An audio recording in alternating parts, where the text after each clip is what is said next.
Mr. S. Monica Arnaldo.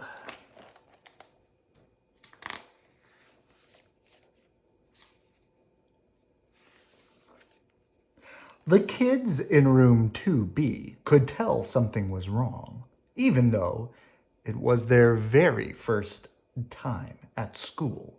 They had the sense that something was missing. "Where's our teacher?" someone whispered. "Shouldn't they be here by now?" asked someone else. Do you see what's happening outside? The children looked at each other and then back toward the front of the class, where there should have been a teacher. There was only a stack of papers, a mug of coffee, and an impressive-looking sandwich. "No teacher means no rules," cheered half the class. "Absolutely not," scolded the other half. But before they could argue any further, a loud thwack came from the front of the room as a ruler clattered to the ground. "Who did that?" the kids whispered, eyeing the teacher's desk nervously. But there was only the sandwich. The clock ticked and the mug steamed, but the sandwich lay remarkably still. You don't think," said one half of the class. "Don't be ridiculous," said the other. "Look," called a kid from the back of the room, pointing to the chalkboard. There, written in perfectly neat handwriting, was a name. Mr. S.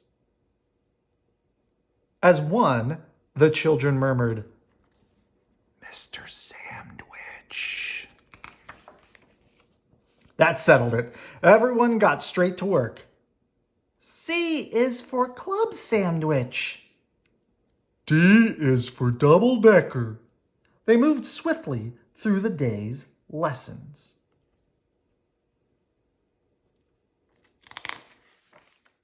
Mr. S was tough, but fair. "I will not throw food," the child wrote. Mr. S seems a little bit angry. And if you continue to watch outside, there have been troubles with a wrecked car. The kids all loved art class. "Look over here." Story time ran a bit long. Next page, please." Music class was especially unconventional. "Mary had a little ham, little ham, little ham. Mary had a little ham on some nice rye bread." And continue to see the story in the background. As the day went on, some students began to wonder, "Is there something unusual about Mr. S? We've never had a teacher like him." "We've never had a teacher at all." Oh my. The car turned to dust and an eagle flew away with the steering wheel. The children argued quietly and then not so quietly. "A sandwich can't be a teacher." "Why not?" "Yeah, there's all sorts of teachers. Piano teachers, salsa teachers, computer teachers." Suddenly, the door burst open. The children in room 2B were perfectly silent as a very wet man made his way to the front of the class. "Children," said the man, whose jacket was smoking as though it had recently been on fire, "I'm so sorry I'm late." The kids blinked at one another. "I've had an unusual morning," he continued, "so I'm afraid we didn't have time for a proper introduction." The wet and smoky man picked up a piece of chalk and began to write on the board. The children's eyes darted back and forth between the two figures at the front of the class. I'm Mr. Spencer, your principal. And I see that you've already met your teacher, Mr. S.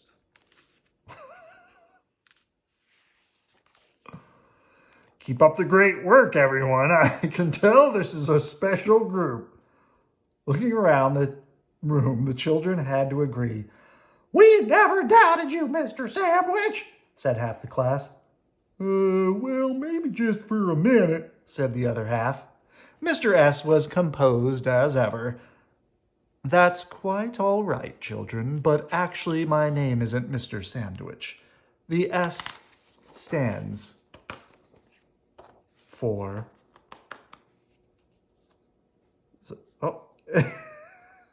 What do you think this S stands for? Maybe it's Mr. Sandberg?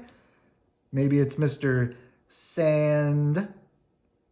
Maybe it's Mr. Sandopoulos? Not sure. All right. Good night. I love you.